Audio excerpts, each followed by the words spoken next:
I'm Sandra Levinson. This is Keith Bolender. And this is Michael Smith. Hello. My friend.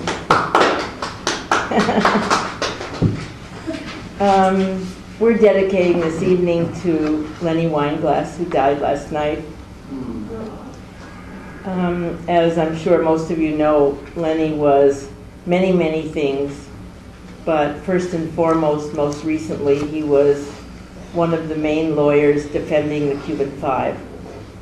And just before we get started, Michael wants to talk a little bit about Lenny too, and I just wanted to read to you this beautiful note that Gerardo, one of the Cuban Five, wrote from prison after he heard of Lenny's death. Not that long ago, Len came to visit me, and we worked for several hours preparing for the next step of my appeal. I noticed at the time that he was tired. I was worried with his advanced age that he was driving alone after a long trip from New York.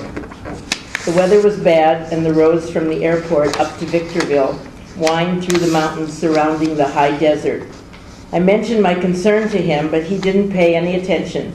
That was the way he was. Nothing stopped him. When we would meet, the same thing would always happen. At some point in our conversation, while listening to him talk, my mind would separate from his words, and I would focus on the person.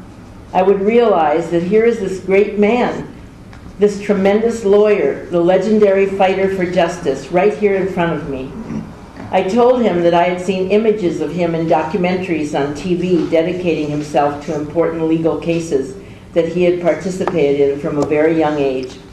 With pride, I would tell people watching, that is the lawyer of the Five. It didn't matter how much I read or heard about Len, I knew through his humility and modesty that there was a lot I still had to discover about this man who had dedicated his life to his profession.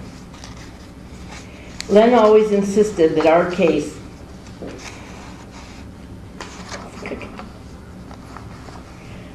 like the others that he had dedicated lots of his time to, was essentially a political one. He cautioned us from the start that this struggle would be long and difficult.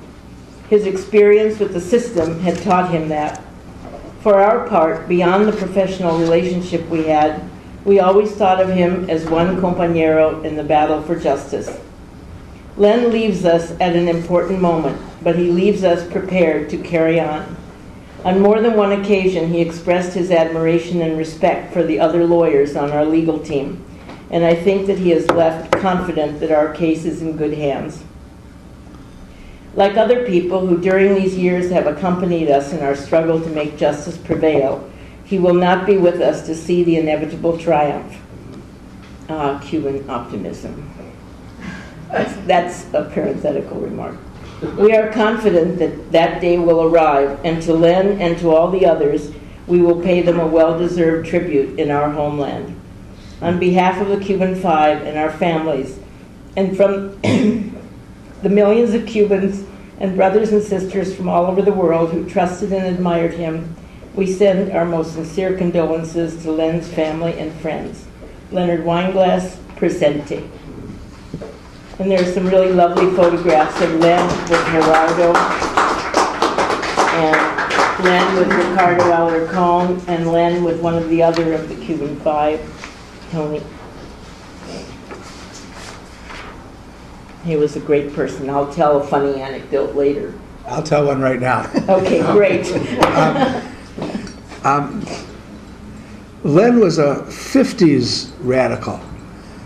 It's not so uncommon to be a 60s radical, where a lot of us are sitting here. But to be a 50s radical is really unusual. From a small town in New Jersey,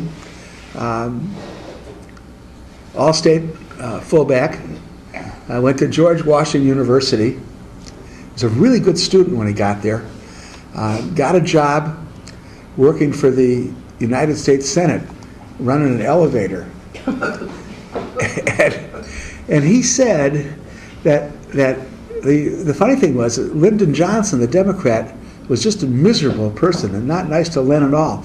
But the person that was really solicitous and took an interest in Len and talked to him every day and asked how he was doing and all that was Richard Nixon.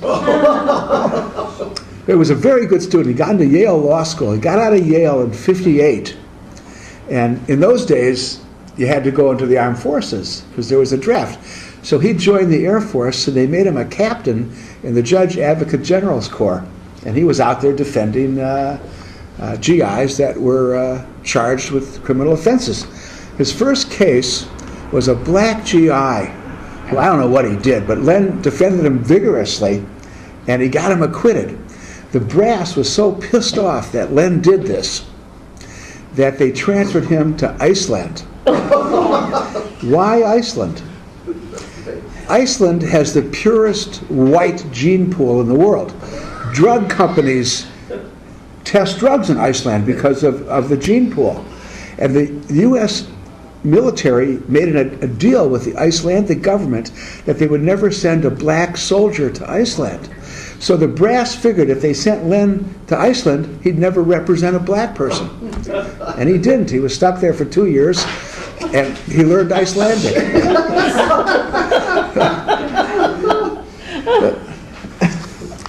but he went on from there to ultimately represent, and there's a chapter in Keith's book on it, the Cuban Five. And you know, legal cases are sometimes emblematic of the times that they're brought.